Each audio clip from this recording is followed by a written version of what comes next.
isteri saya, bekas isteri saya, Hmm, dia salah info. okey.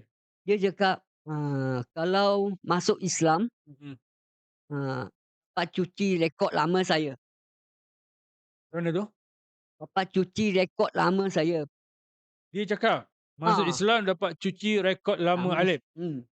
Maknanya apakah yang saya faham ni betul? Dapat bersihkan dosa Alip ke apa? Dia sebenarnya bukan dosa tau.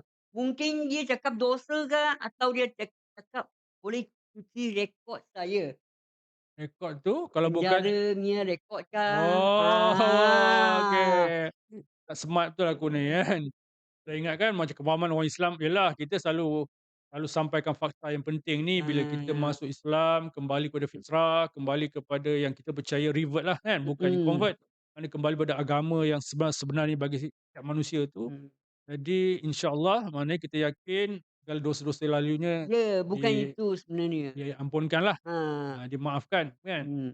Ini lebih pada bersifat keduniaan, okey. Yang ini dah Menarik tu mana isteri kata, "Oh kalau you masuk Islam, rekod-rekod you bersih, ha, you punya rekod dicucikan." Maknanya ya, kesalahan jenayah ke apa benda ke yang taklah betul kan, tak tak betul. betul. Sebenarnya itu semua Kenapa dia cakap macam tu?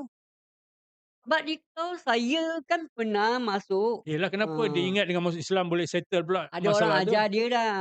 Oh, okey Dia pun okey. dengar dari info salah, sebab masa itu kita Ha, belum pisah, dia pun ha, ingat nak macam ni, nak Alif rasa cuci. itu yang dimaksudkanlah Ya, untuk membersihkan sebab rekod-rekod jenayah memang itu dia yang cakapkan. okey cakap. Lepas tu Alif cakap macam mana? Mhm. Alif respon, Alif percaya ke atau Alif cakap apa? Percayalah, Oh, Alif percaya. percaya, percaya itulah sebab saya pergi masuk Islam dulu. Maknanya masa tu nak pergi belajar Islam untuk membersihkan rekod-rekod perangai buruk dululah masa muda lah ataupun kesalahan-kesalahan Ah, jenayah, kesalahan perangai-perangai ah, ataupun kelakuan yang tak elok lah.